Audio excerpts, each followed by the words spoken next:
thoughts from our panel members once more. Nahaz, Black, and Capitalist are all back with us. Alan, it feels weird to say it's the end of the season for one of these two teams already. Yes, especially if one of those team names is Evil Geniuses. I mean, I didn't want to put too much emphasis on it, but we, you know, with high standards come high expectations, and I think that's why we're so disappointed with Evil Geniuses at this tournament so far. Not least of which because all of these 5 players are world-class players, and they should be delivering. That said, someone did say to me yesterday, and I think it's a fair point, and I don't know whether all 3 of you agree with this or not, this is simply high-quality practice for them right now, headed towards the qualifiers. That's what they've got to be focused on. Do you agree with that? Sort of. I think that there's definitely something to that. I also think that there's something to the idea that they are still possibly staring down the barrel of having to face both Optic and VGJ Storm in their own regional qualifiers, and that is terrifying because, frankly, both teams are playing better than they are right now. Yeah, and there might only be 2 spots for that region. Probably will only be. If they're lucky. If they're lucky. Might also only be 1. Nobody really knows. Depending on how many teams are at TI and everything. Format isn't released yet, right? Of the qualifiers? No, Valve are going to release it soon, I would assume, and they'll probably announce a 36 team, you know, TI, and then who cares? Yeah, then I will get there too. We're forming a team right now, right here. We're all going. They're like, man, Evil Genius is a really marketable team. It would be a shame not to get them at TI. How low can we go down? How low do we have to make the bar to get Evil Geniuses across it? 5 spots. Unbelievable. Right, hopefully that's in the future for them in terms of qualifiers, and they can focus on some of this high-quality practice, if that's indeed what it is. I'm sure, knowing all 5 of these boys, they're competitive people. They want to do well here. They want to have a good showing, and it starts right now with effectively what is a best of 1 now, Alan, in this game. Yeah, and I already like the draft from Evil Geniuses a little bit better. I think in the last draft it seemed very, very strange to me that they spent so much time with the third. What draft? No, we need to get you a new set of glasses. But look at the third game. Look at the third band. They spent so much time with their third band. The last hadn't banned Wisp yet. Right? And then the Luna in the first phase, it just felt like they were, all right. I tried. Jesus, Cap. You were doing well, Alan. Alan and I admired you for about 5 seconds there. You carried on. You pushed through hard. These two are high-fiving, but you pushed through. I tried so hard. I got so really like hard. this draft right now. But in the end, it doesn't really matter. Alan proved to me that he can literally be positive about nothing. I didn't think I was making a valid point, you caveman. God. Alan could take the worst teams and the worst players and be like, I don't know, I think they're really underrated. And Alan literally positive about nothing. I liked how he was like serious about it too, and he's like kept a really straight face. Alan, look, Black is with me on that one. Alan, you know I love you, and you know that as the host of this show, if I could defend you, I would. But you can. But I can't. Because 2 cavemen are attacking. All right.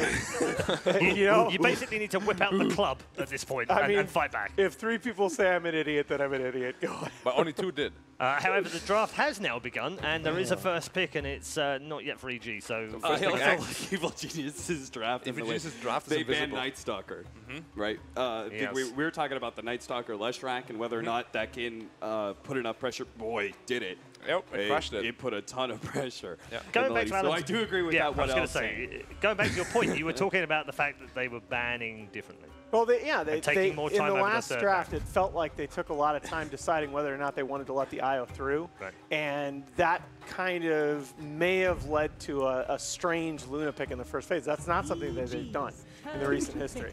But this is just much more standard for them. All right. I'm just going to stop talking. The first I two tried. bans were the same bans from the last game. And I was like, I much prefer this draft. But they banned. All right. Okay. I think you've broken Cap, Alan. I think he's broken me for certain. So, Black, what do you think of this draft so far? I think first pick Axe is very weird. And Skywrath, though. Yeah, of course, if they pick it.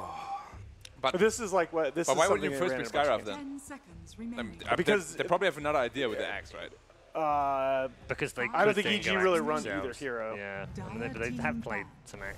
There we go with the Axe Skywrath. Sky. Standard combo. I still believe picking Skywrath first and Axe second is probably more plausible. Yeah. They've always. I mean, this is the same thing they did versus EG at Birmingham. Does that not telegraph what you're going to do if you pick the Sky first? Though? Is it more? But the same with the X, right? I see what Black's saying, but I will disagree because there's Leshrac on the pool. Yes. Right. So unless EG opened with Leshrac Sky, and then you're missing your 4 position. Also, so for you, they kind of do the same thing, right? Yeah. Yeah. No, you're right. And we have the Bane, of course. Fly loves Bane, apparently. 3 games out of 3. Yep. Very strong hero. Counters a lot of heroes. But Bane-Lash support duo is doable. It's not the greatest. It's not the worst. Yeah, when he was in OG, he was playing an awful lot of Witch Doctor, which has fallen off a little bit, obviously. And he does like to play a very narrow pool, doesn't he? Yeah. He doesn't have a narrow pool. He has a very wide pool. He can play lots and lots of different things, but he seems to focus on 1 or 2 heroes as just that's what we're going to play in this game. It's usually costly. Yeah, a lot of captains do. That's just, again, it's just and especially with not having a coach for a couple more months with OG and now having a new coach that he's working with in Bulba, you tighten that hero pool as a 5-position captain and drafter. Just take some of the preparatory burden off yourself. But I want to go back to something that we talked about in Game 1 during the draft, and that's that once again, EG are showing presumably both their supports. And this is Bane. Leshrac is not all right, Cap. Oh my God, dude! What? You're like, are you still broken? Alan, you need to keep going. You need to just ignore me. All right now. All right. I will try. You literally have broken. But can we get a new capitalist, please? Holy shit! I hear your voice, and I literally just replayed that moment in my head. Alan, thank you so much for this happiness you brought me in my life. I still think it's a valid point, but I'm crazy. All right. So yeah, no, I don't think you're going to run Bane Leshrac as an aggro dual lane, and I think that means that this open loses a lot of value. It likely means that you're showing both your supports because Leshrac is he's predominantly been a support in this tournament. I think about 75% of the time. Real quickly, for the record, I do think you had a solid point about that. The situation was funny, all right? The situation was funny. That was all. I'm going to go kill myself. All right. God. Just on track as well, with this Lesh now, which is slightly different from Evil Geniuses, we do have, obviously, S4 in this team, we have Samal in this team, and both supports can play it as well. So it does give them plenty of flexibility, doesn't it? And I was wrong. Core Leshrac. Core Leshrac. Yeah. And so now presumably S4. Okay. Nyx Assassin, Invoker, and they win. I pick like Nyx Invoker in this meta?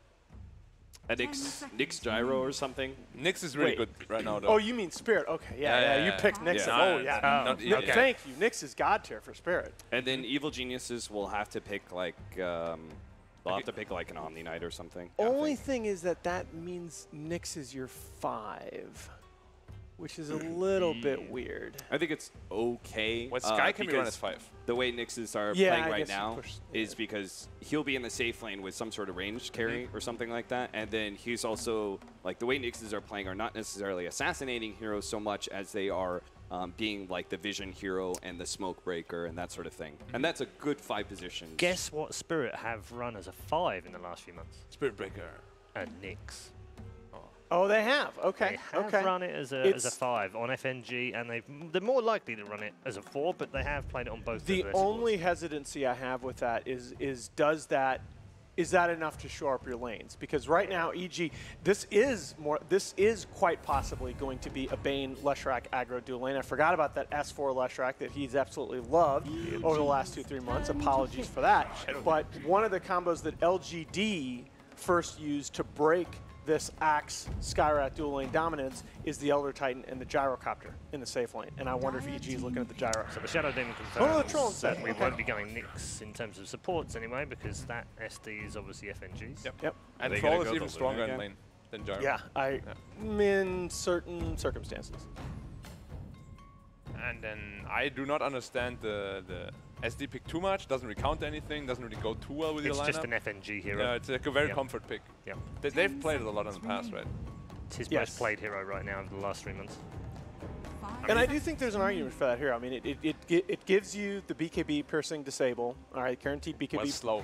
Slow, fine. Yeah. And it also it gives you that source of damage amplification that more and more recently we're seeing the huge role played by these damage mitigation items like the Crimson Guard and the pipes, and that gives you the sources of damage amplification can really help to to facilitate those mid-game team Strange, fights. actually. He was popularized by the Chinese meta in the early part of this year and started to creep out to other areas, but it seems only really CIS have continued with it.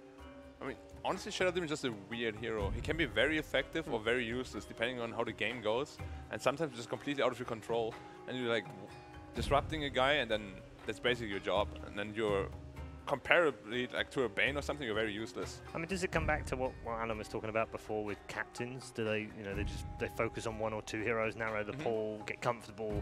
I just feel like they can shot call a little bit more during the game, gives them better space to do that, perhaps. Some teams a lot more than others, because a lot of teams will actually prioritize to pick their 5th position in the first 2 picks. Oh, there's a classic old combo. Why? Luna SD. But Luna SD, but Luna into Troll again. Yeah.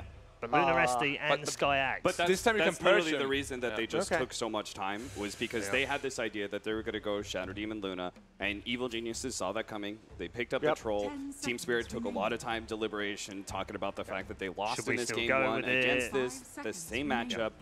And I think they've gone down a path, right? I think in the end they decided that the game 1 they should have been able to win. They had a good lineup. Yeah, and this is one of those where you go, okay, well they've picked their counter, but if we change now, does it break the entire lineup? And they've got 2 great combos there. Okay, so you still have Axe. Oh, then and they Purge. banned the Mirana over the Lina. Yeah, because they have played that Mirana alongside the Luna. Yeah. That's the other combination. Yeah, that It they wasn't were game 1. playing, so It wasn't game 1. yeah, they did it. Yeah, they did it. And in it game 1 works as well. with obviously Shadow Demon, but it also works really well with Axe. Yeah. I personally am not too sure about it versus Lashrak. By the way, those Slark and Visage bans by EG, they did their homework. You know what this is, by the way? For what? For This is Jakiro mid. Oh for no! Geon's Please no! to win Please the no! game. You know they won't do it. Please no! Only if he counters something. That was against a 9th pick TA that they 10th picked the Jakiro mid. Jakiro. You guys are almost Shout out to guaranteeing that Lacoste, it's by going the to way. happen now. You get these weird ass scenarios where everyone No, disagrees with Paul so much that he ends up being right. It's like panel voodoo. You got to be careful with Come on, that. Don't surely, mess with it. surely Don't this mess is with the juju. Don't mess with the juju. surely this Alan. is How Lena about the SF troll here, Quap. Cap? No, the troll's terrible here. 5th pick troll. Oh. If this is not Lena SF or Quap, I'll be shocked. It's okay. Is it an okay TA game? It could be, but they have a last pick to counter it. Yeah. And you're against a Leshrac on the other side. Like it's tough. Yeah, because they could They do can like still run Lesh. the Leshrac mid. They could do Lesh Elder Titan aggro duo, and then they could do a different mid matchup. Either way, I like Spirit's lineup a lot. Is Because the they got Visage 2 back? ways Oh, to it deal is with Troll, back, right? yeah. Okay. I was just I thought about that thinking, too. So, all right. Then. Wind Ranger. Wind Range Ranger. is a good replacement. A G Wind Ranger. I A G-Ranger. do G-Ranger. not Indeed. like that as well. Again, I don't like that nearly as well against a troll as I do Lena, SF, or Quap. I think you need. Really? I think What? you need Magic Burst, and Skywrath is great, and you have better setup for the Skywrath ult But than we've seen he's in some going of to the go other games. Maelstrom, And though. that is Yeah. Magic Burst. Because you Oh, proc like 10 because of the times. mid. Oh, And alright, then it also alright, ignores alright. the miss percentage chance of the And that's why they like the Mirana as well. troll. Okay. Troll can't fight you until he has MKB or Nullifier. All right. I'm. Yo, I think I'm down. I think I'm down. Underlord destroys both of these the Luna and Wind Ranger's damage, but Okay. Bat Well, they're going Rider's to play dead. Smal on the Lesh then, because that Bat Rider's going to go in the offlane. S4 Bat. Yeah. Oh, Bat- man. You Bat talk about into- legendary combinations. the synergy with Troll and the Elder Titan, as well as the Lashrak, actually, this Bat Rider sets up really well for his team. Yeah. But they do have SD to counter it as well. What a fun draft. It's a soft counter, though, right? Yeah, well, Because- but it's both, right? You can purge him, so he can't really drag you away, and But you if can. he has Force Staff, then he still pulls Yeah, the yeah, of hero course, yeah. forwards, and then a disrupted hero comes out, and he's out of position. It's Yeah, like I think Wind Ranger, the biggest problem with Wind Ranger core is that it's always going to feel super squishy. And you get lassoed. What do you do? You call for Illidan to carry you. Yes. Good call. I'm going to we'll reverse course and go start EG. with Alan. Sorry, a little bit behind there. Okay, you're going with EG. Yep. Okay. I think that Bat Rider for S4 is a good pick. All right, Black. I mean, I went for Bad Rider last pick like 4 times already, and I Yeah. always lost, so I'm going Yeah. for EG. Okay. No, Wait. wait, Well, I'm going you're for with Spirit. You Sorry. guys are going to both Sorry, go. I Yeah, got you that guys are wrong. going to about both to go say, Bat against Rider's me. been a pretty bad hero this tournament. Spirit, please Would change. you like to get into your home country when you leave here? It's overrated. Spirit. All right. Okay then. I don't know what's overrated. I'm going to be very careful with this. But 1 for Spirit, 2 for Evil Genius is on the panel. It's time to find out who our first team eliminated from the Super Major and who the superheroes are as we head over to our commentary team for game number 3. Thank you very much, Paul. Indeed, game 3 now. Spirit versus EG. Both teams 1 game away from being eliminated from the Dota 2 Super Major.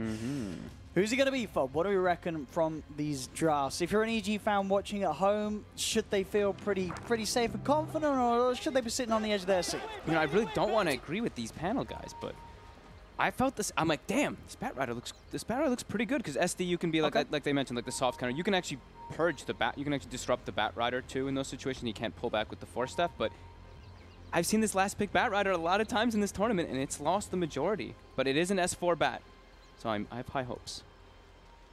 One of the classics, of course, for S4, that playmaker that they are going to rely on to start those mid-game fights off. We saw him last game on the Centaur.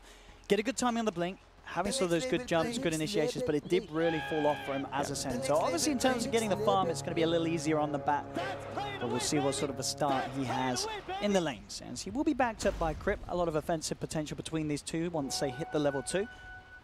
We'll see how much FNG can keep the pressure off Illidan's Luna, but it's going to be in that safe lane. And as the panel mentioned, we are, for the second time this series, going to see the Illidan Luna have to step up against RTZ's Troll this game. Yeah, I mean, it does seem like Spirit were like, all right, we messed up pretty badly in that first game. We had an 8K lead, then we died with all 3 of our cores. This game, we're looking to just play it a little bit crisper, and then also have the reliance of this Wind Ranger that can scale quite hard with that Maelstrom build versus the Troll. And I mean, Windrun is a great spell versus Troll in the majority of the game. Going to be hard for RTZ to actually get that lockdown. I'm going to be looking a lot at the bottom lane, because I think this is where the majority of the pressure is going to be coming out. Between, you know, of course, Axe, Skywrath, and seeing if Fly can actually handle that pressure with the Brain Sap, and I don't think he's going to be able to. Should be a very nice lane for Spirit down here to apply that pressure onto RTZ. And so in that middle lane during the laning stage, G Wind Ranger versus Samael Lesh, is there a way we expect to see this matchup go? It's a lot of spam coming out. Wind Ranger has a little bit better damage and animation, so... Ooh, they get him. Actually get the kill top. They do. We talked about the aggression that these two could have, the Bat and the Elder Titan. They get away with it. Crit does fall low, but they're able to close the gap on FNG. I saw they had like 5 sticky stacks, but it looked like they were backing away. And I mean, Crit with the early boots, I think they had a doubled up wave as well, because I saw him have plus 66 damage, which is pretty hard to do on the first wave without having that secondary one. And he's going to try to go for it again. It seems he's got quite a lot of damage coming in from this.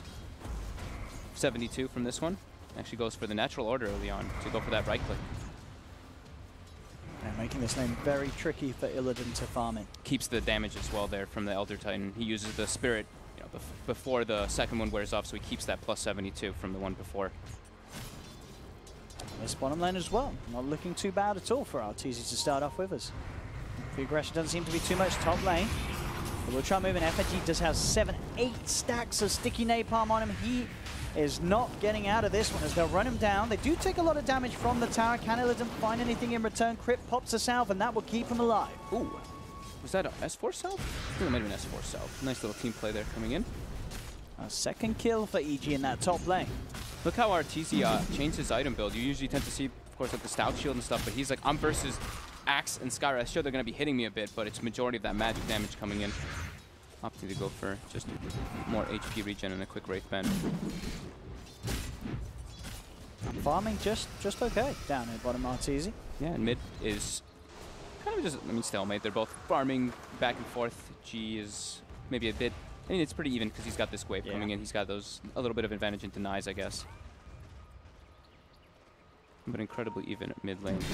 Yeah, definitely the biggest difference between the side lanes, which pretty much for the first time in this series, EG are able to take control of, as we saw in Game 1. Even though they won it, they had a tough time to start. In Game 2, they also had a tough time at the beginning in the side lanes as well. Now, Team Spirit may be able to strike back. They'll look towards Crit. So Crit, with those boots, just a little too speedy for them to chase down. So Crit keeps himself alive. Boots windlace so early on Elder Titan. The dream. They're doing, I mean, they're doing incredibly well up top with this Bat Rider Elder Titan dual lane, applying so much pressure. Illidan just can't last hit. The turn rate on Luna is pretty damn bad. It's one of the worst. It's missing almost every last hit under the tower. They're only 6 right now. So 2 lanes right now for EG looking very solid. The mid lane is the salvage point at the moment for Spirit. What's this creep? Crit dragged them right past him. Goes for the last hit. Oh. From lane, trying to move it onto Arteezy, but Phobos is falling pretty low. They got the Battle Hunger onto Arteezy. He's got the Tango regen. May just be enough to save him as well. Yeah, looks like Arteezy will be fine. And in fact, Fly is trying to turn back towards Phobos, who is incredibly low on the axe, but Fly can't quite close the gap either. He's got the concussive and another Battle Hunger dragged down onto Fly. Make sure that Fly won't be able to chase on. They're handling a good amount of this pressure, though. They're having to bring extra regen to deal with it, but they're actually able to stand toe-to-toe versus this Axe Sky. And the mid lane continues to be a pretty much straight trade and farm, as you sort of expected with the spam from both heroes. Yeah. 21 for 5, 20 for 2. G and Samael both getting a lot out of this lane. Wind Ranger has like that little bit better animation for the denies. Wyver is actually coming down it with his invis rune as Arteezy did try and return to farming on low L. Hunger won't be enough as again Arteezy does have those stick charges. Both teams with their cores playing around on incredibly low health, trying to bait out one another to make a play on that bottom lane. Big creep wave right now under the tower for EG bottom. Fly actually helping Arteezy get all those last hits. Oh, he tried to give Fly the last hit to get rid of the Battle Hunger, but he ends up missing it.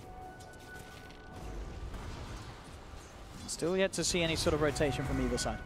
The big pressure, though, this top lane, I like that they're keeping it static. I don't think they need to really be rotating, but they're slowing down Illidan a lot, and it's really important that S4 is getting this incredible start. Look at the stomp as connects. well. They can close the gap a bit. He does pop the stick charges. He's got 5 stacks of napalm on. But EG without the wave will not look to dive further past the tower.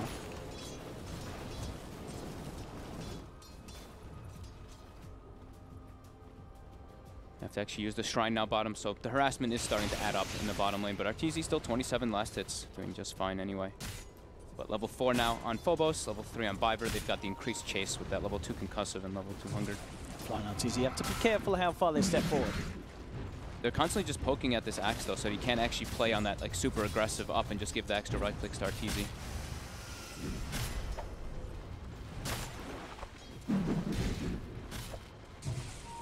He's through. Will be spotted out by Fly down bottom, but at the same time, Samael will be able to grab it. Fly protects it. Arteezy getting a bit of harassment as they realize he's alone, but let's see what he can do with this haste. They can make a lot happen here. It's one of the strongest runes early on. Let's see how they can dive in. Got the Nightmare set up onto Phobos. Phobos caught out by the stunner. TP comes in immediately, but it's too late. Samael's already found the kill. Can he get anything more? He's going to hang around, actually get himself shackle shotted here. Samael, still with the haste, will get himself out of range of the power shot and does manage to get away with the dive and the kill at the same time. Top lane S4 and Crit once again. This dual lane causing so many issues for Illidan as they're able to find the kill up top as well. Securing S4 to have a very solid start in this game with that early bottle. Boots, 700 gold. Would have a very good timing for the Blink Dagger if they can keep this pressure up. And the crucial thing when we always see versus these Luna lineups is slowing down the Luna. If this Luna gets to that point where she gets just full free farm, we've seen her take over time and time again. So very important to contest this. Crit trying to chase FNG there, but indeed it really is the difference between the pressure that's being applied on both lanes this round. But these extra levels, Vyver and Phobos able to step up the aggression a bit onto Arteezy and Fly. Yeah, I mean, they've used all their regen that Arteezy's even bought another set of tangos and a salve. So a lot of that gold share, he's got better last hits, but he's having used a lot on consumable. So he's almost even net worth with that Luna, even though he's got a bit more last hits. Fly tries to step forward, but immediately with the Ancient Seal and the chase down, brought down pretty low, has got the Nightmare to hold back Phobos. The spam that Vyver and the two of them can offer. Maybe turn around upon them. Samael with the TP turns towards Phobos. They have the burst. Great rotation from Samael. Picks up a kill for the team. As that's the 5th in a row here for EG. Spirit still unable to bite in terms of kills. The farm still looking okay for them though. It's only a 1k lead for EG. Samael playing incredibly, I mean, making a lot of rotations, which isn't something that we do see him do too often. He likes to play a lot inside of that lane, but now mid does have the DD rune, but getting disrupted. That power shot soul catcher, so much damage.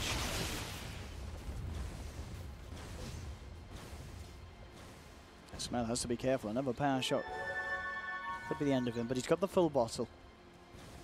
Will stick around and look to come back into lane G. Tries for another power shot. Won't quite find the connection as Samael's able to stand aside.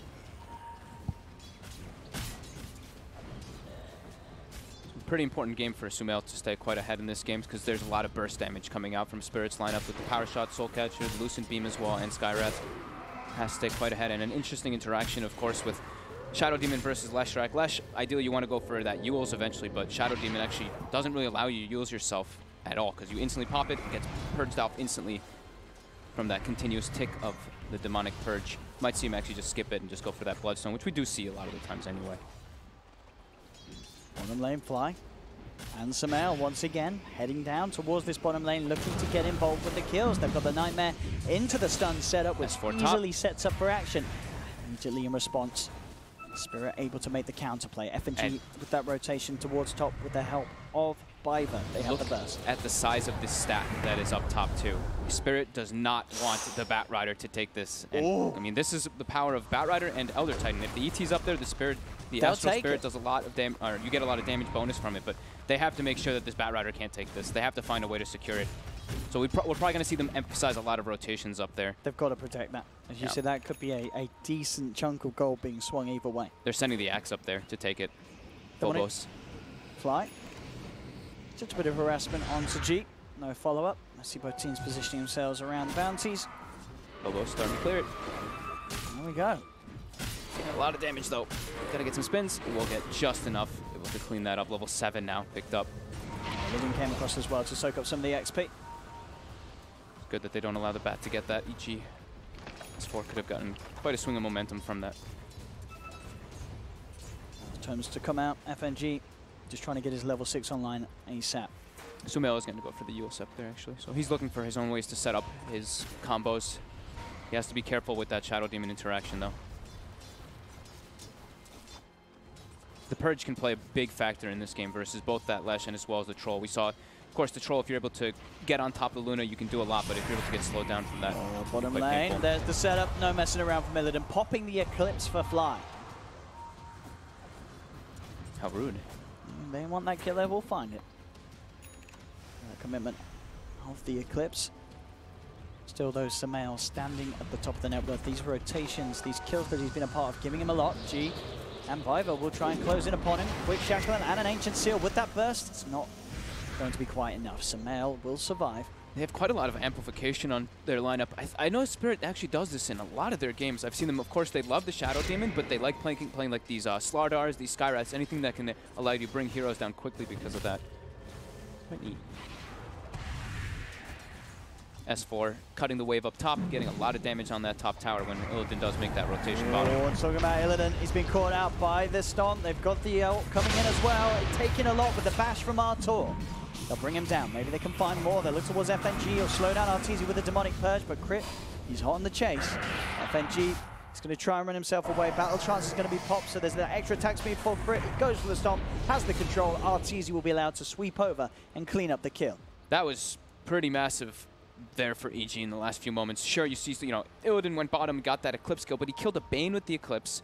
S4 cut the creep wave top, takes the tower, and during this bottom as well, they get 2 pretty big kills. That swings quite heavily now for EG, up to a 3k gold lead because of that. Yeah, they're playing these lanes perfectly. Yep. That's S4 Blink Dagger is going to come in at a time that's really going to hit Spirit hard if EG can make these movements as a team, which we've seen them be very good at in this series compared to previous performances from the side. Very rotation heavy. G. They've caught him out. They've got the Fiend script. He won't get that haste rune because they'll take his life. EG keeping the momentum going. It's this 3k advantage. All 3 cores ahead of the game at the moment. I mean, this Blink Dagger is pretty much done on Batrider. 200 more gold. This is quite a problem for Spirit right now. They've gone for the Vanguard on the Axe, which we've been seeing a lot more common, but now they won't have a way to actually start the fight and to be able to respond versus this Bat. Gonna have this so early on. Very similar to that last time. S4 getting that blink at the 13-minute mark. He's heading over, but immediately there's the setup from Fly to allow Evil Geniuses to pick up yet another kill. They're making these great moves, getting these aggressive wards down early. We see the ward behind the mid tower, the ward down bottom, watching those Ancients to make sure that the Luna's covered. And just watching all the rotations from Spirit. EG on top of their game right now. Absolutely, things coming together for Evil Geniuses in this all-important game for them. S4 spotted though. The Shackle, they close the gap. They've got the control with the call. S4 getting bursted down by the Power Shot, and with that chase down from G, no escape. Oh, he's just dead.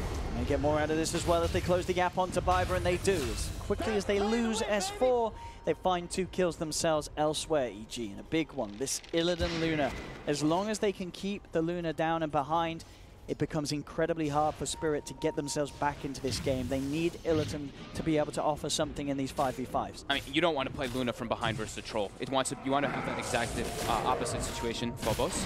He's getting a couple of spins. He's getting close to the dunk threshold, and he's got it. He did that at the perfect timing. It just ticked below 250 HP. That was incredibly close in terms of getting, as you say, that hit just underneath the threshold.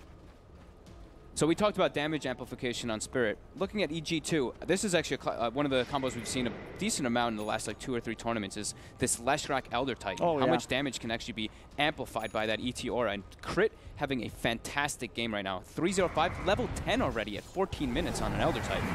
That's going to enable a lot of damage coming out from both the Leshrac and as well if he can actually get into the face of people with that Troll Warlord. Very high level. I mean, level 10 is pretty remarkable. How are the other supports? I mean, he's level 10, and S4 Bat Rider's level 8. The Wind Ranger, G, level 10. Crit's owning.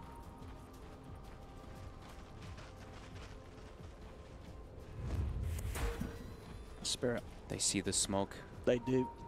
Ward there from EG in that mid lane, spotting out Illidan as he disappears into the shadows. And EG, they'll be ready with a counterplay. All prepared. Blink Bat Rider ready.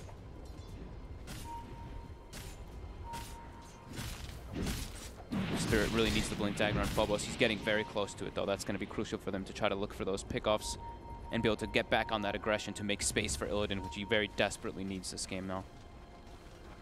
They are sweeping over towards this bottom lane, EG.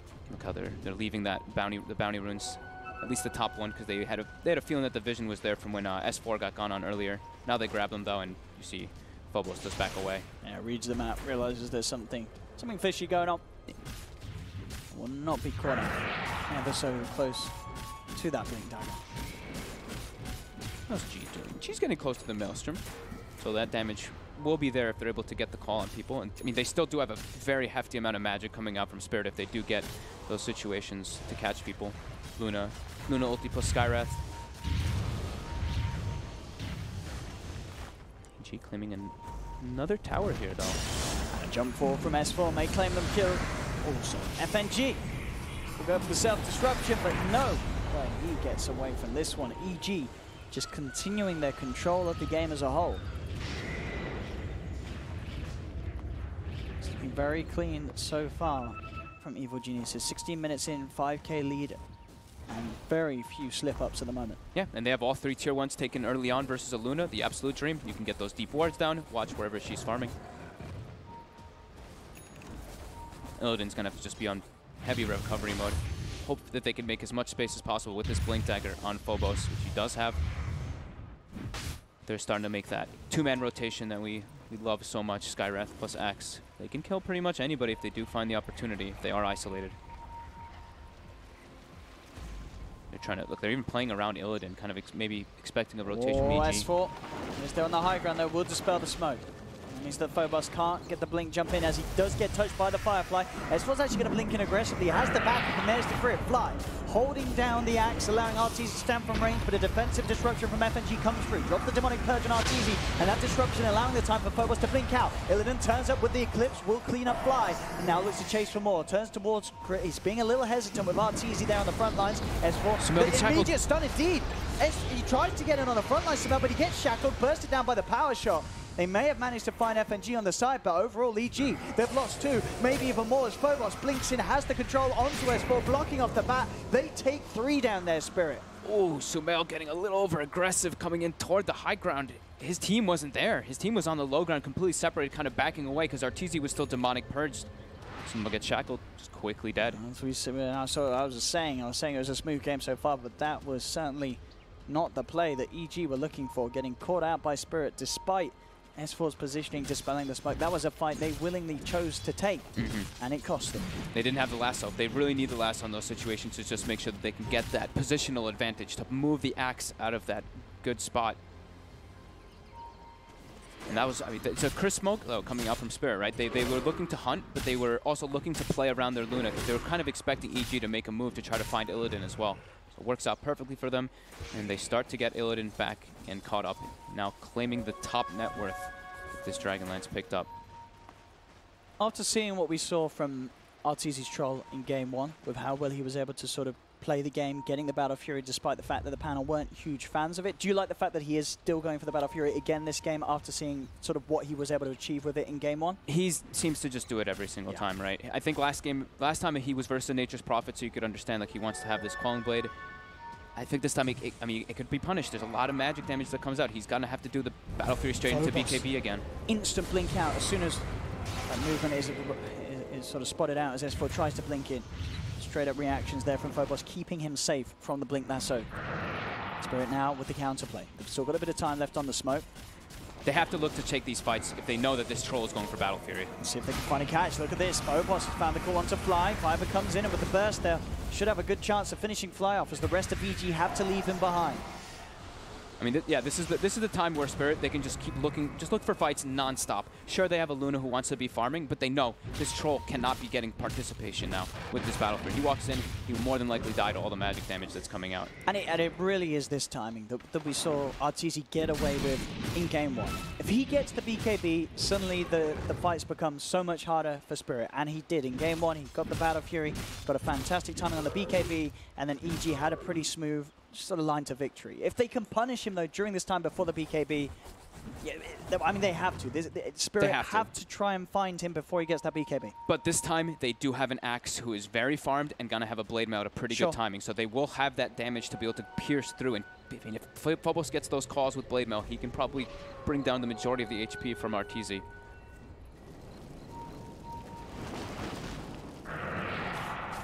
All playing together as a unit. For some kind of smoke rotation. The ward it caught them moving together as a unit. I don't think it saw the exact smoke. They're on the high ground. They are. Straight up, they'll open up onto Fly with a disruption, not looking to jump in.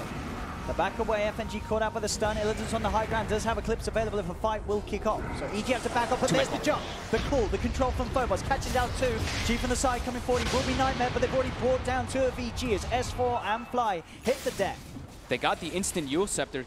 Crit has a very early one there, but either way, he gets the setup for the damage for the rest of Spirit to come in. And this is what we're talking about.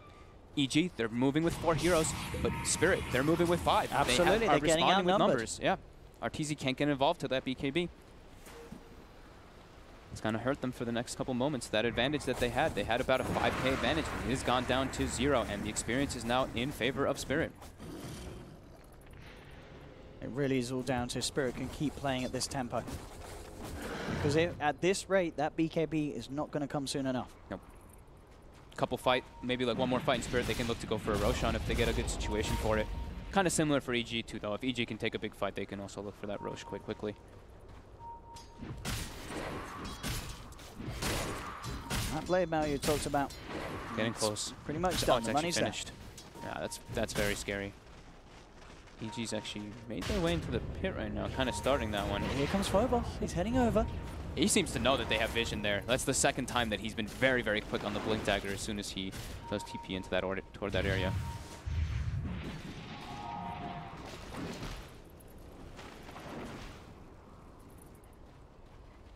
Spirit groups up as a 5-man around this Roche. Sumail heads forward.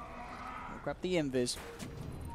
So they cannot chase him down, but they'll see Arteezy pushing top still. They see that he hasn't got a BKB. If there's any way they can get on top of him, they would love to take that opportunity.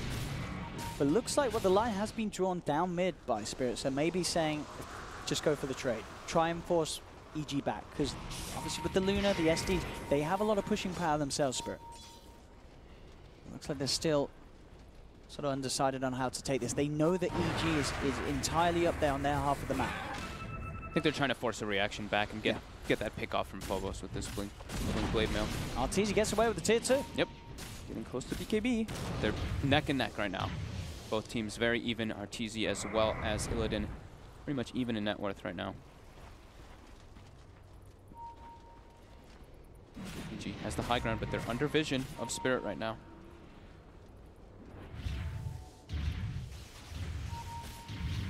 Spirit. Arteezy's a bit segregated from his team right now. G is able to crawl himself up to the high ground. Oh, crit. He's got the opening. Phobos in immediately to close the gap. Oh. Whoa, where'd he go? Is that the talent? Oh, that's a level 50. That power. Let's see that power shot damage. My goodness. 824 magical. That, I mean, soul catcher, man. I guess so. That is an insane amount of burst. That's pretty crazy. That is. Did he get ancient seal too? I think he did. I think he did. Yeah, so that's a lot of amplification that comes through, but still, it looks impressive. That's more than a Laguna. Damn. And as we see, if Phobos gets those calls, they will get those kills. I didn't think it would be 800s. That's so much. Now they have a Veil too. They've got a Veil as well. I was going to say, even more amplification. Let's make 1,000 damage power shot if they get those catches on. So BKB finish now for the Troll. Similar item build more than likely this game, going for that Blink Dagger, I'd imagine, since he's versus the Luna. Blink, BKB, Blink, MKB. I think similar build because he's versus Luna and Wind Ranger, so he wants to be able to deal with that Wind Run as well. So BKB finished for G. I imagine that Illidan pretty much, Illidan does have it as well finished. So this Spirit, they've got 2 BKBs versus only the 1 right now of EG.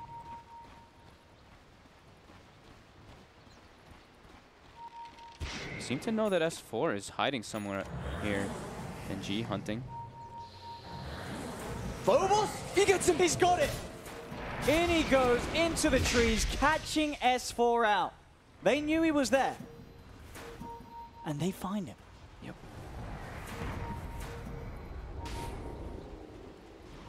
25 seconds where there's no clear initiator for EG.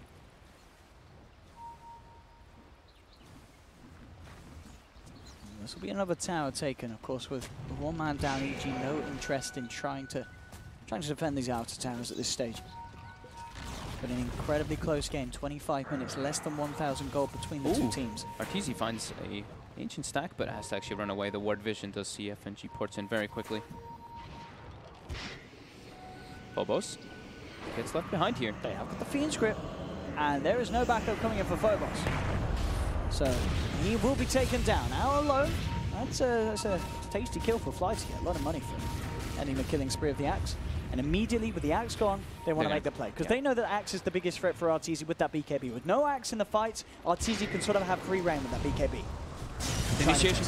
They get the jump. Immediately catching out G, dragging him back. G, still alive now with the Wind Run, finally goes down to the Magical Burst. With the BKB, Arteezy looks to move forward. Illidan pops the Eclipse, able to burst down Fly. Arteezy, it's going to be out back here. Illidan still looks to move forward. S4 getting incredibly low here. Will manage to get himself over the tree line. DK Phobos jumping forward with the Battle Hunger, looking to close the gap at some air, but the stop! Crit has the control of the 2 cores, holding back both of them. It sets up for a triple kill for Arteezy. He may be able to get more out of this. And Phobos, he's surrounded, will get the call up, but he's not going to save him as Phobos will fall as well. And they can go roast right after this. That's the whole team dead. And a buyback. The dream fight for Arteezy to be a part of. With that BKB, they force the fight as they know that Phobos is down. Phobos does fight back to get involved, but it's all too late. They get on top of the big damage dealer Spirit, getting rid of G with that jump from S4, and after that, Spirit just couldn't take the fight. The BKB and Eclipse only catching on to Fly. Arteezy getting free reign thanks to the control of his teammates. Yeah, I mean, G got initiated. That's a huge chunk of their damage. 10,000 net worth. He dies. He had just picked up the BKB, wasn't able to get it off. The cooldown was still there for the disruption from FNG. He wasn't able to actually put this Wind Ranger down when they get the initiation there. So it's a completely outnumbered fight for Spirit and EG with some very nice Yules usages in that fight too. Making sure to keep that Axe controlled for most of the situations, and that is quite massive. Big swing. It really is a 5k lead now off the back of that team fight. Aegis in hand of Artor. That BKB versus that Luna. Sure, Luna has her own, but when you're pretty much neck and neck net worth as a Luna versus a Troll, it's very hard to start getting away from that Troll Warlord once he gets on top of you. Just being able to not worry about that Eclipse at all.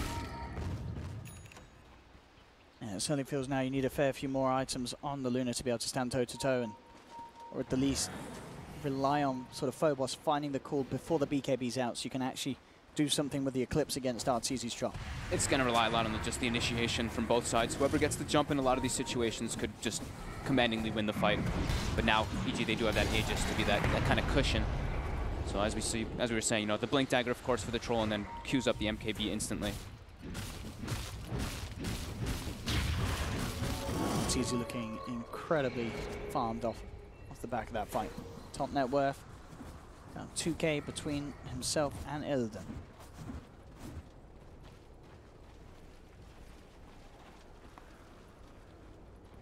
Look at them again. This is the same thing that we were mentioning the last time when they did this with the Troll with the Battle Fury. They stick around him anyway. Sure, this time now he's at the BKB and all that, but they're playing a lot together on this time for EG. Not really splitting up and giving the opportunities for Spirit to get those pickoffs. Another tier 2 tower pushing in on mid. They're getting away with it. Spirit not interested in trying to take a fight whilst that Aegis is still there for quite some time on Arteezy. EG's trying to assert this complete map control too, keep pressuring in the lanes. Now they buy a gem as well in the Bane, so they want to take out that ward vision and just keep that domination of the map, not allow Spirit to get too much control. This Luna does not have much opportunity to get farm on the map now because of all this. Forced to go for that Hurricane Pike to try to distance herself away from the Troll.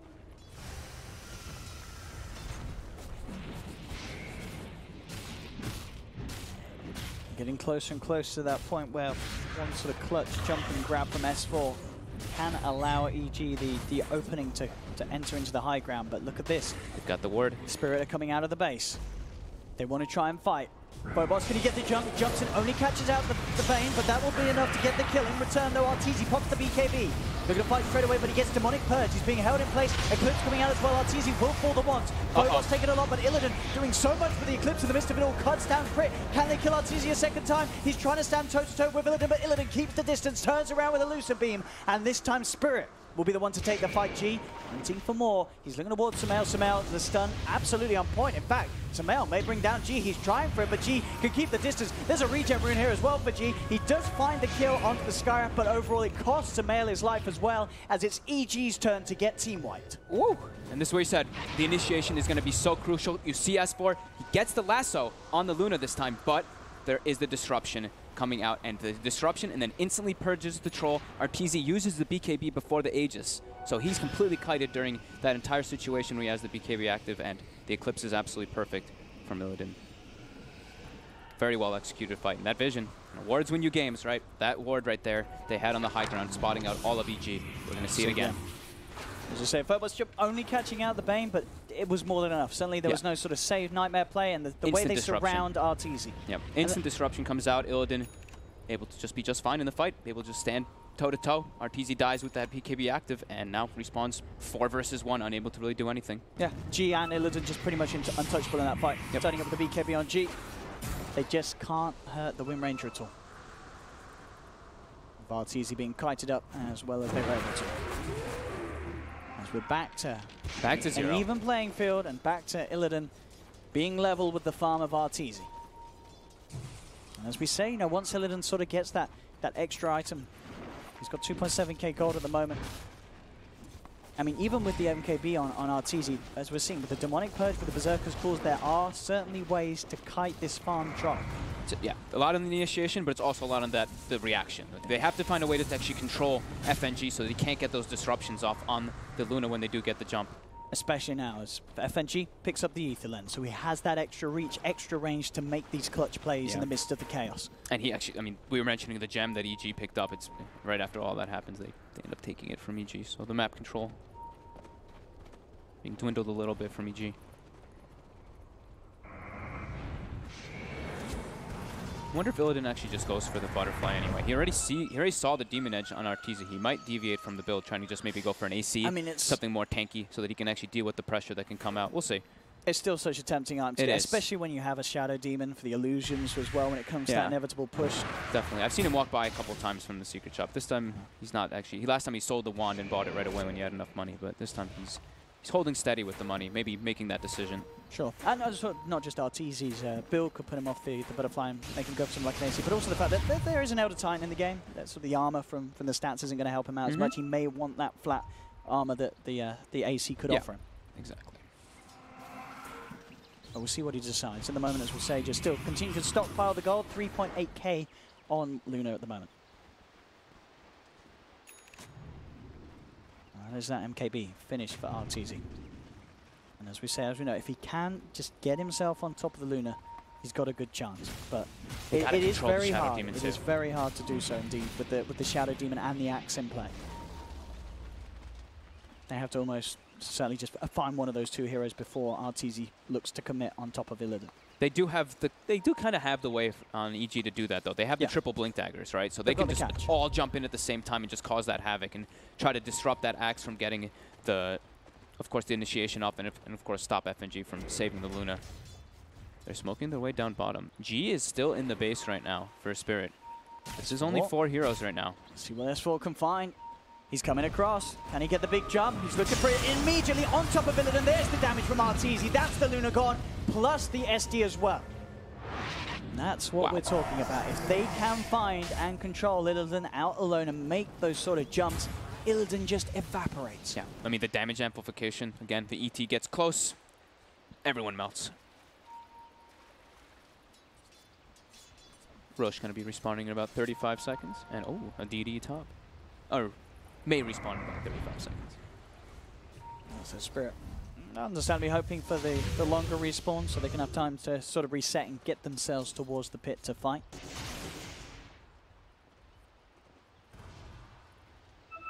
But it is hard. And worth noting as well, sort of the difference in farm between Sumail and G as this game's gone on. Sumail, he's level with the boys at the top, RTZ and Illidan. As G is starting to pretty much struggle in terms of keeping up in farm on his Wind Ranger. Yeah. It's that fear of the Bat Rider, right? If he just gets lassoed. Sumail has the Aeon disc, so he feels a little bit more safe in a lot of these situations. Pressuring on to mid, bringing that tier 1 down. 2.5 health. Fly draws a big circle all around like the whole Roshan area as well as the Dire jungle. They really want to control this area before that Roche spawns. Try to get that Aegis cheese. And the runes have spawned. They're just going to sit idle for the moment though, both teams. And toe-to-toe.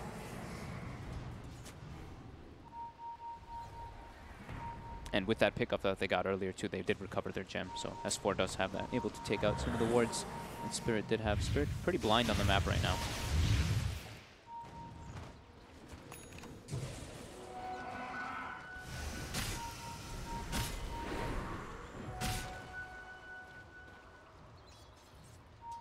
See where they can head. Okay, EG's just not giving up on that high ground. They are just sitting there waiting for an opportunity. They have the DD inside the bottle.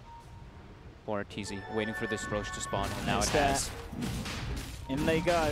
TZ will bring this down incredibly quickly without any sort of interruption, as it seems. I mean, Crit's not even throwing the Solar Crest on it, and look how fast this is dying. Okay. We have it, Aegis and Cheese for Evil Geniuses. As Spirit, they were smoked, but they just weren't able to make the play quick enough. As EG now back, 7k advantage. The ulti orb was actually picked up, so maybe gonna go for Lincoln's or Sumail. Scotty. Sumail Yeah, he jumps forward, but he immediately gonna get blinked and bursted. And that's the Shadow Demon coming into play. Sure, he's got Aeon Disc, but it instantly keeps purging over and over again. He just dies instantly. Ooh. Don't think he expected Spirit to all be there. I don't think so. I mean, they were all off the map. He probably felt a bit safe too, because he's like, I got Aeon Disc, but for a Shadow Demon, it's not gonna do anything. Can't use yourself, can't protect yourself either. You get purged.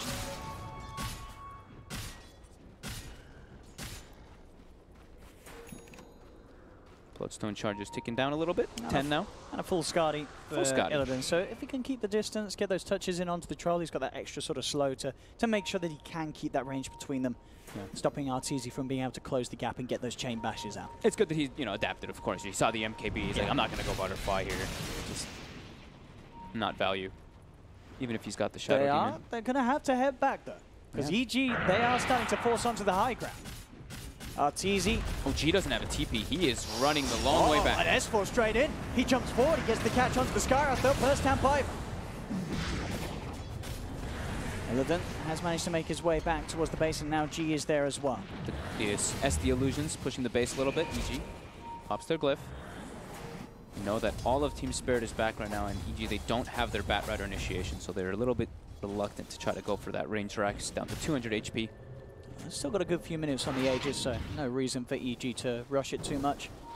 And no need to risk when you don't have Batrider Lasso. But now Illidan steps up a bit far. They may see and feel that there's a chance to do something, but Phobos is there. There's going to be the jump from Arteezy. Phobos, he's going to get gripped up as well, so we can't close the gap to control Arteezy. The damage from Illidan, though, is holding, slowing Arteezy down. Arteezy trying to run away, but he's going to fall. That's the Aegis out of his hands. Biver and Phobos buying back immediately. They want to try and kill Arteezy a second time. Can they get in there, though? It doesn't look like they can, so EG will be able to back off. They lose the Aegis, but Spirit, they did expend 2 buybacks for that. That's a lot of money spent, and not a lot found off the back of it. Look at them pinging. They're like leaving the base there is incredibly risky when you don't know exactly where EG went. You hadn't seen anything on the map. There was no information. As soon as you get on that high ground, EG wants to make the jump. Got to be careful in those situations. But we do see the power there, the Luna. With that Scotty, you can get that kite on the troll, even through that BKB.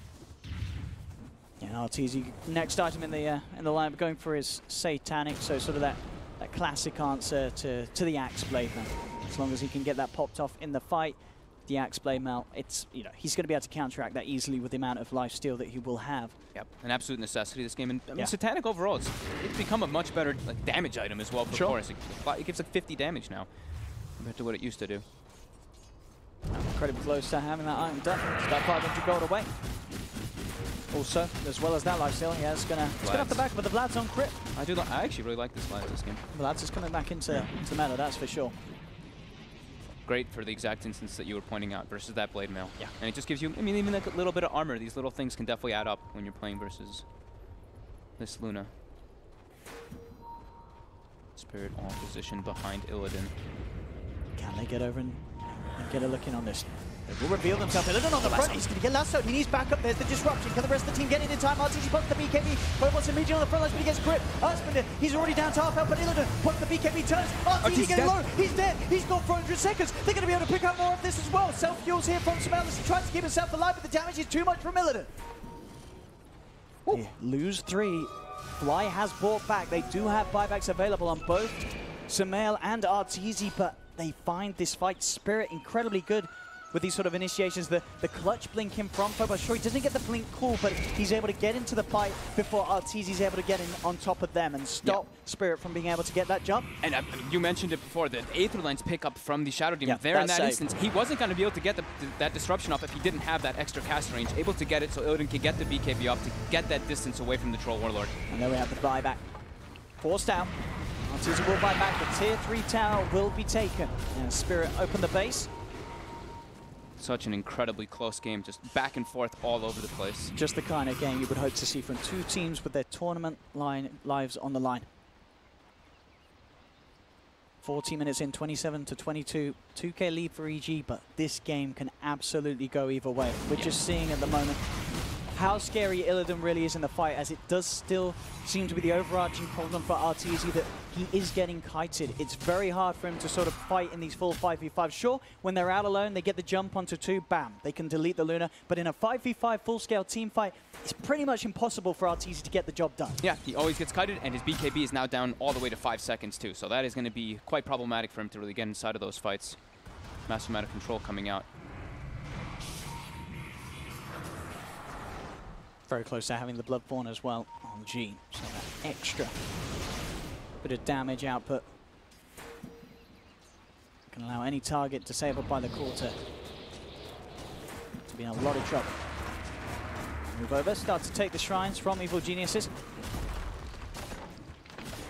We'll see who looks to make a play next. Could get to the point where it is a case of waiting for the next spawn on Roshan, but EG, they want to strike before that. They want to try to catch them off guard here. They have to be very careful, though. Sure, they've got the cheese on Arteezy, but he used the buyback in that last situation. If he dies, it could be very costly for them. They're trying to catch Spirit off guard, though. They are relatively grouped up, Spirit.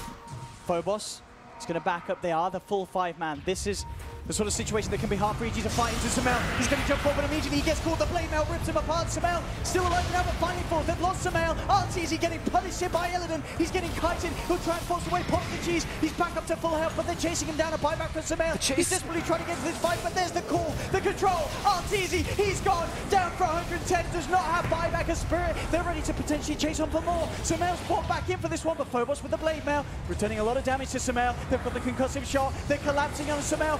jump forward from Phobos. He's got the self-fuels, but he is not keeping himself alive. Sumail gets taken down as well. Both cores of EG gone without buyback. 90 seconds, and there's a Luna with a Shadow Demon. It's time to push for Spirit. They could probably just go for the tier 4s here in the mid. They're going to look for top right now, killing this tier 2. But with these, Shadow Demon plus Luna can easily take out these tier 4s and go for the game right now with no cores available. On the side of EG, the 2 big ones are dead. Bad Rider cannot really apply too much without these 2 heroes. They could get so much done with this push Spirit. EG committed so much to kill the Shadow Demon. Are they going for the tier 4s? I think they are. They looks like they are. They know there's no buybacks with those recent buybacks. This looks to be Spirit knocking Evil Geniuses out of the Super Major. As there'll be a grab from S4, he drags Axe into the base. Phobos, again, the disruption from FNG will keep him alive for a bit of time. He pops the BKB as well. He'll be able to walk away. The rest of the Spirit, they're not messing around the fountain. They're looking for those tier 4s. BKB pop from Illidan. He wants to stand his ground, keep on pushing. Can the 3 of EG do anything to stop this? No. S4 pops to the demonic head. Crit will manage to get the stun onto the damage. Punch down Illidan. Can these 2 really hold it? Crit and Fly, the OGs of the original OG, they can't do it. He's dead. Crit's out of this. Fly getting chased, but maybe they can hold the game on EG. The ult comes out onto the Shadow Demon. FNG ripped to shreds. Crit and Fly doing it old school, doing it EU style. They're holding on to the game. Oh my. They're actually going to hold on to the game. Crit had plus 400 damage, walks up and just hits this Luna. Illidan buys back, gets boots of travels, tried to get involved. They actually defended 2 heroes. Crit, Fly, and S4. We've seen them somewhere before. They're doing it again now for EG. They're keeping them in the tournament. Sumail and Arteezy will have another chance despite being dead for 100 seconds at the same time without buyback. This game will go on. And Roche is up. Oh my god. And this is going to be Aegis, Cheese and Refresher Shard for Evil Geniuses.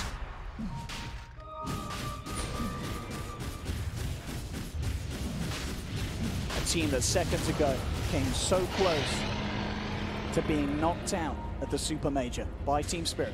They wanted to go for that basin, and they know that the two big cores didn't have the buyback, but oh my goodness.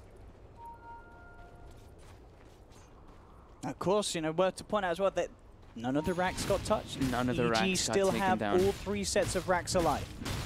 And now it's Illidan with no buyback, too. He sold his treads, bought the boots of travel, too, to try to get back in. Still, though, as we saw, you can't write out the fight. And if Illidan is allowed to right-click, this is still very much a fight and a defense that Spirit can hold. There's still a decent amount of time where EG will not have buybacks on their cores, so they do still have to be incredibly careful, despite knowing that Illidan does not have his own buyback. It's very hard for EG to push in. They almost certainly just have to hold back. Even with the Aegis, Cheese, and Refresher Shard, the next play could cost either side the game. Yep.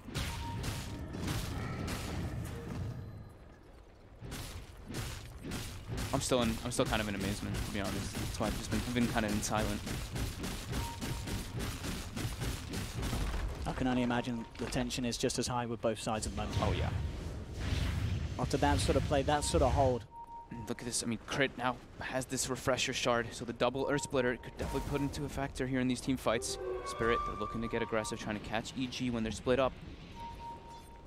Illidan heading across. They're trying for the call. They do have early sentry onto Fly.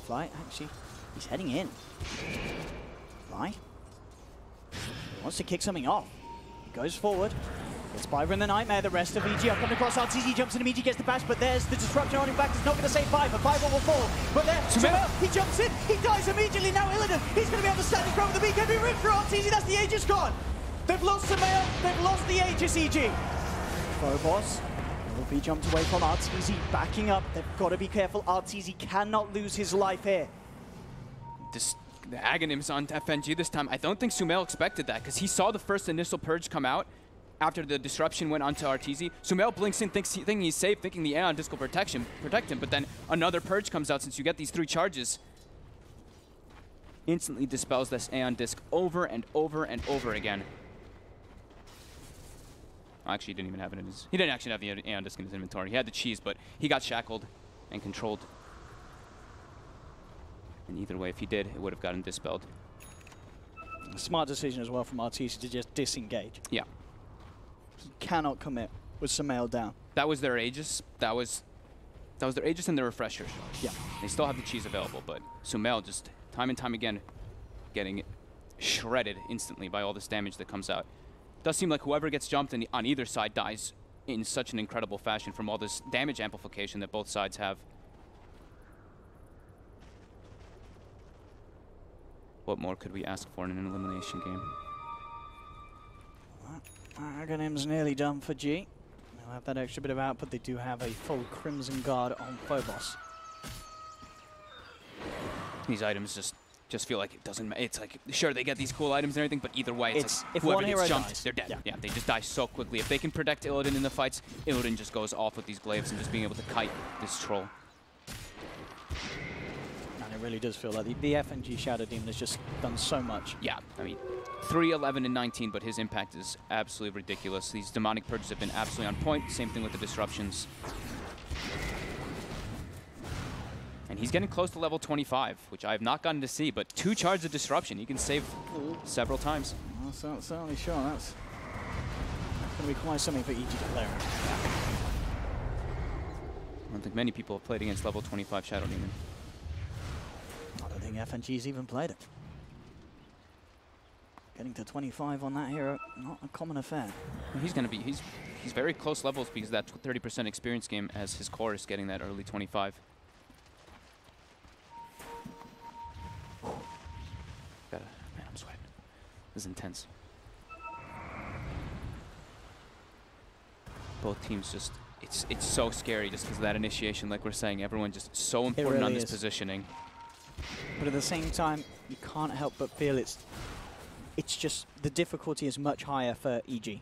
Because these 5v5s, for pretty much the entirety of this second half of the game, they've never gone the way of EG when they fight as a full lineup against the full lineup of Spirit. I mean, they pretty much instantly lose Sumail in a lot of these fights because of how much damage comes out. He's 9, 7, and 11. Yeah, and as we say, he can't itemize against it. Sure, he has the Eon Disc, but Demonic Purge is there.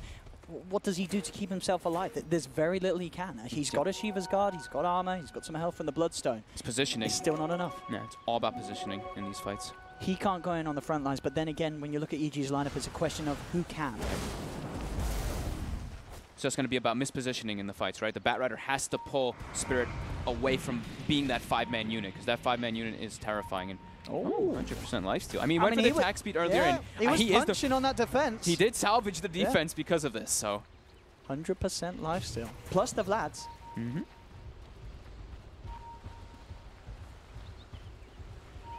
The other talent's pretty good, though. The constant Nurse Splitter's always having it. But the way that the fights are taking, one Nurse Splitter is, you know. That's all he's getting out. Yeah.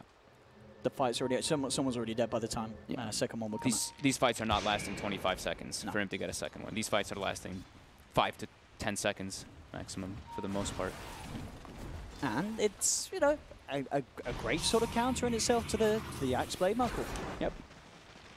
And there we have it. So the 25 on FNG, ready to play. 2 disruption charges. With those 2 disruptions. We've already seen how much he can get done with 1. So having 2.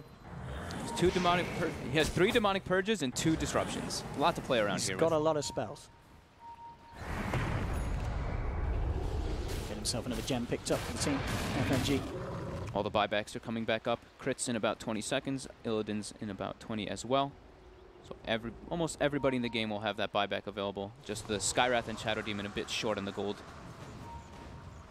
They should have it probably by the time the next fight kicks off, and of course if the team even just gets 1 kill before they fall, they'll have the gold. So those buybacks very much being the focus now at this stage of the game. Keep clicking around, just looking at all these 25s, because these 25s can really be quite big game changers. What's the mid? S4. That's first disruption. As indeed keeps Illidan safe from the initial lasso attempt, and now Illidan just turns. The BKB's going to pop by S4, but it's not going to help him against the Skadi hits of Illidan. That's S4 gone. Sumail being chased out too by Phobos. He's going to try and turn, but he's going to get caught out by the core. S4 buying back as he knows this could be the fight that could break Evil Genius is here. RTZ just getting clouded. The damage is too much. That's RTZ gone. He'll buy back as well. He wants to commit for this fight. Illidan heads forward with the ultimate. But there's S4. He's got the grab. Dragged back Illidan. They've managed to corner off the Luna. They've got him. That's Illidan gone as well as FNG. The buybacks from EG paying off. Can they get more out of this? Illidan does have buyback available. FNG himself will buy back immediately. Illidan's holding his, though. That Does have it buyback available from S4, though. Perfect. If he didn't get in and make sure they got that Illidan kill, things could have got a whole lot messier for EG.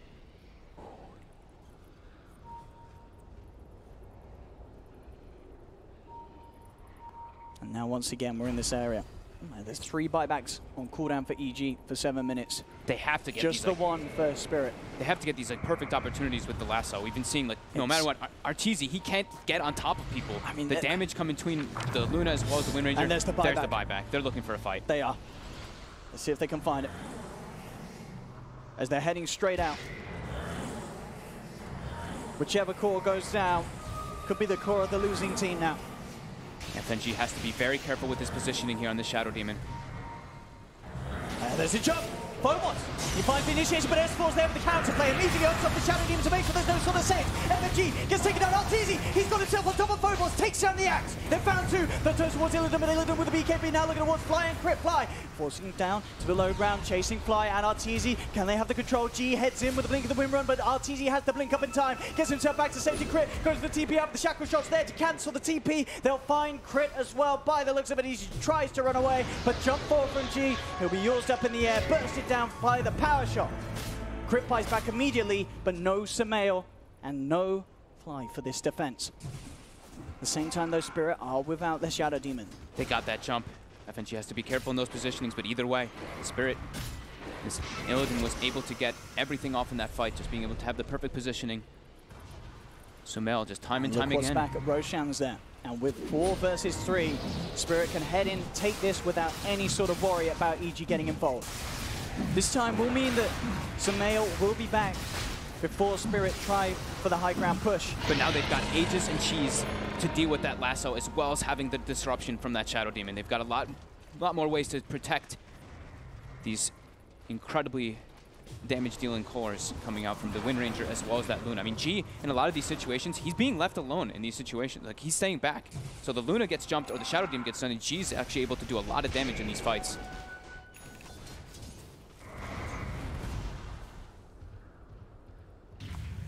So, oh man, Biver has the refresher shard actually. So we could see 4 Skywrath ultimates be laid down in this fight. Many eyes on S4 though, as he's being pinged out by Spirit. So much pressure on these initiators. It really is. Those sort of grabs are what allows EG to come out somewhat okay in these fights. They've got to find FNG. Too many saves, too many spells that he can throw out. He's going to give the refresher shard to FNG. So we're going to have 4 disruptions and 6 purges. Very good. Is he going to pick it up, though? No. He hasn't yet. They just left it at the base. So I wonder who's going to get it. Maybe the donkey. Double haste on the courier. Oh, wait, no, it's not 2817, is it? Sorry, double glyph on the courier. Double glyph. I'll get my years mixed up. I think he's left it at base, I guess, for now. Okay. I was looking forward to some quad Mystic Flares too, or some quad disruptions. I hope they didn't forget about it. I mean, they don't. Okay, they picked it up on the courier now. Who's he going to do? I mean, just send it the way of Illidan? I mean, I think it's great for FNG this game. I mean, it wouldn't be too bad on Phobos. He would have having that extra duration of the call and the control. They get it FNG. I think it's just you have so much 6 demonic purges. How does this troll close the gap? How does he actually get on top of people? That's true. And what you could just throw them all down in the damage stacks. I mean, the damage as well does stack, but you want to use it to be able to dispel from that Aeon Disc and also just kite the troll more than anything. But it is quite a lot. I mean, if he had the damage talent as well, that would be a pretty ridiculous 3,000 purge damage. He's more about just the protection and the support aspect rather than the damage dealer, of course, as this Shadow Demon. In a very defensive stance now.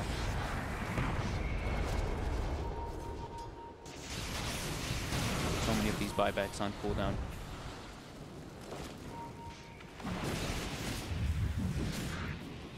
Getting closer and closer to that 1 hour mark, a mark that we rarely do see nowadays in this meta. But what a game we're seeing it happen to as well. A game that fans will surely remember whichever way it goes. Yeah. I mean, you look at just looking at the graph, you can tell how close this game is. It is an up and down all over the place, and experience on gold. Disruption number 1. Time to send the illusions in.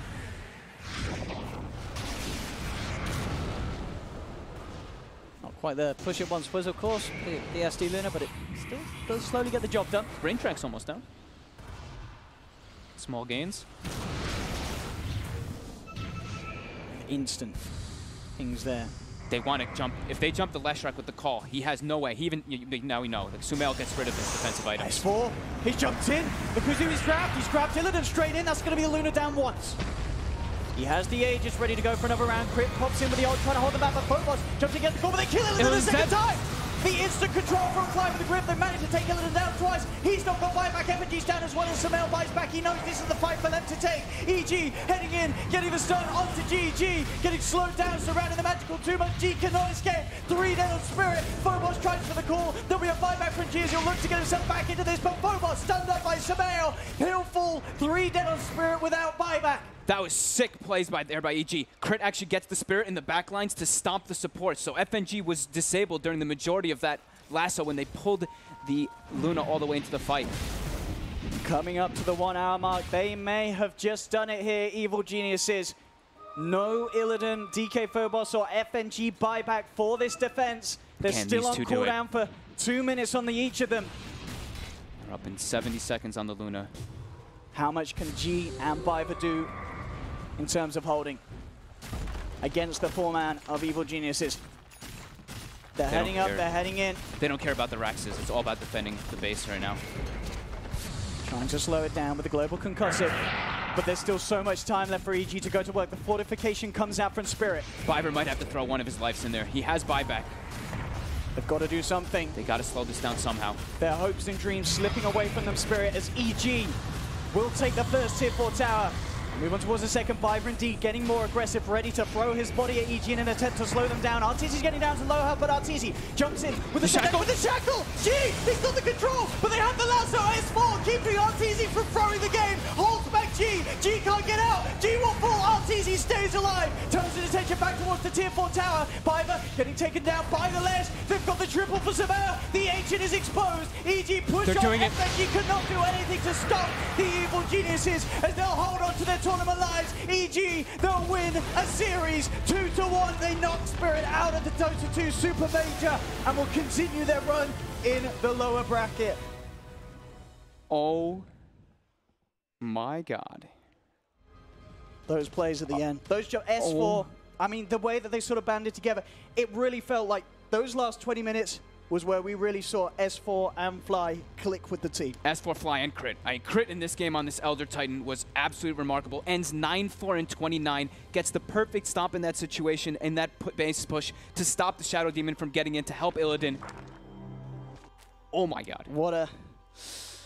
I mean, what a game. What a game 3. I think there's going to be a few EG fans out there who are going to need to change their underwear. I think I need to. That, oh my God. Some of those fights, that defense. I mean, was Crit flying S4, it was almost beautiful to see, you know.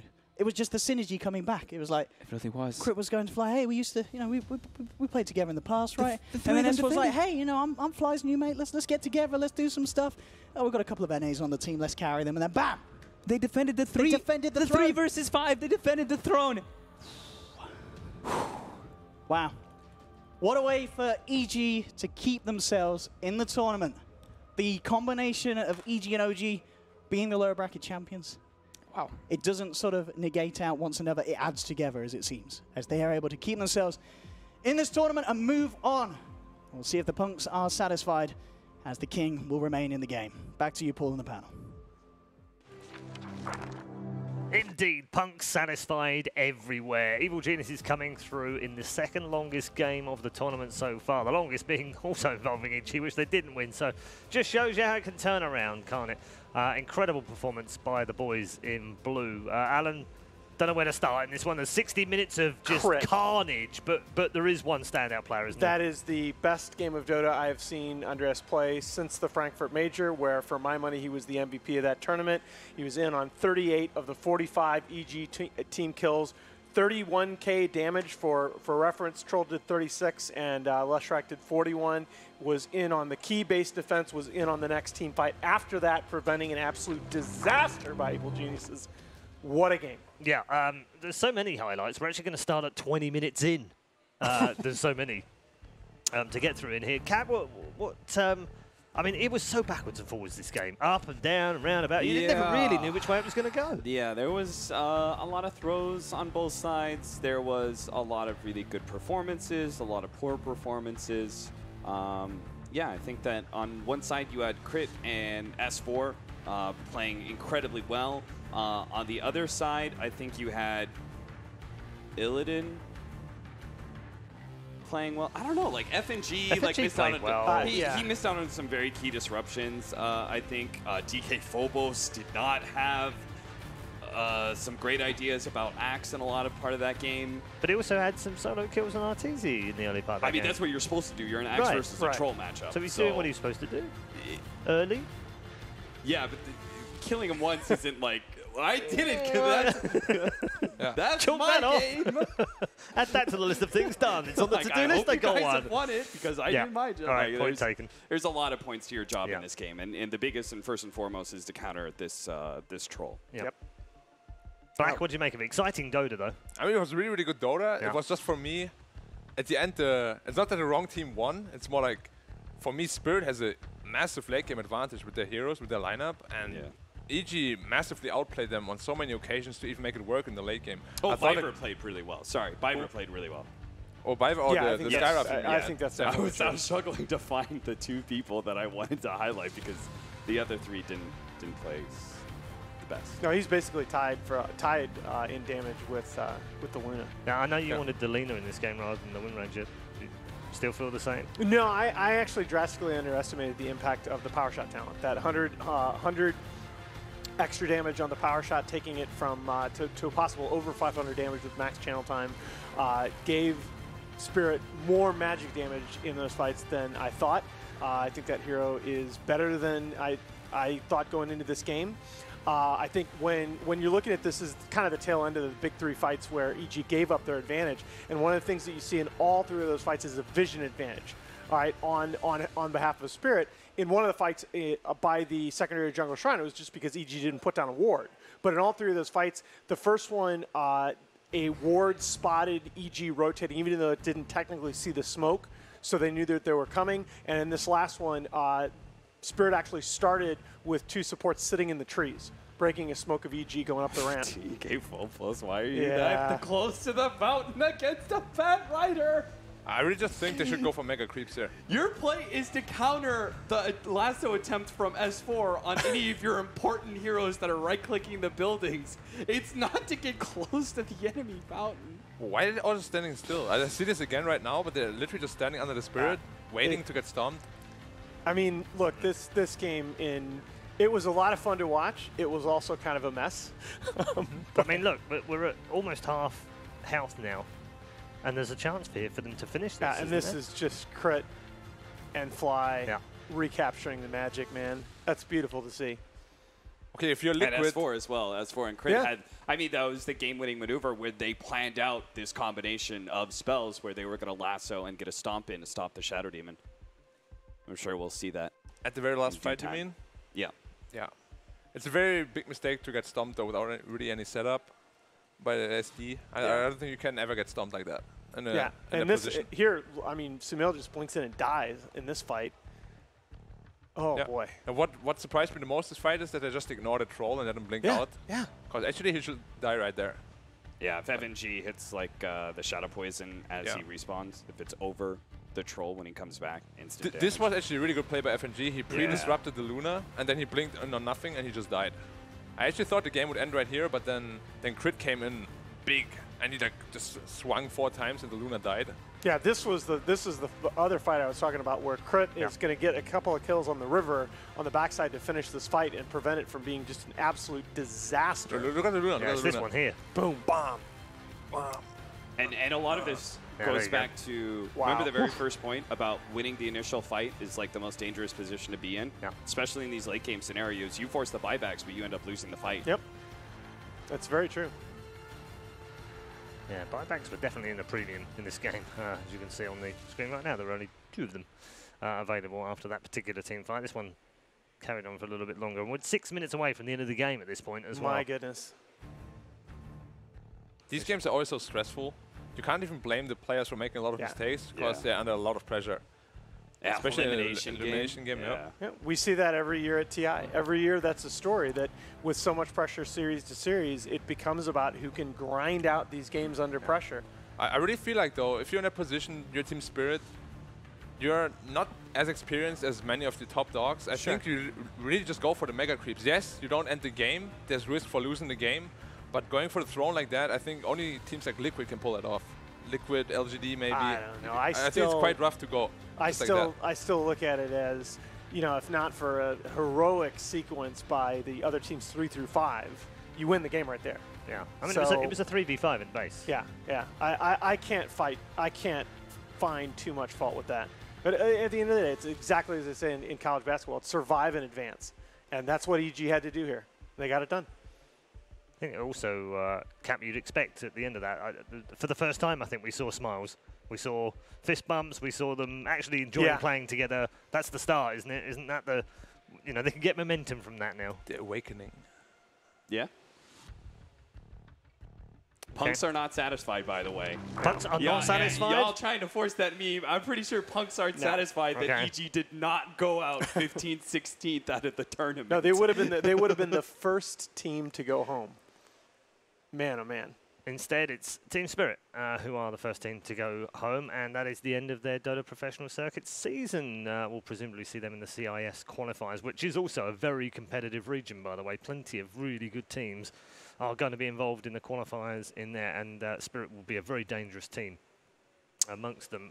They've kind of peaked too late, Alan, in the season. Unfortunately for them, haven't they? Yeah, I think that's just one of the, again, we've all talked about the DPC having some wrinkles and some fine-tuning in need of doing for next year. I think that was one of the big problems with having the roster lock so early, is that a lot of teams have formed since then. You look at Fly to Moon from the same region that had the kind of success they did at Epicenter. We certainly would like to see those teams next year be able to be a factor that form later in the season. But they are going to be a factor in the qualifiers, and I think that's going to be very competitive. Likely that region only gets one slot. Yeah, Na'Vi are going to have to work hard to get out of that one as well.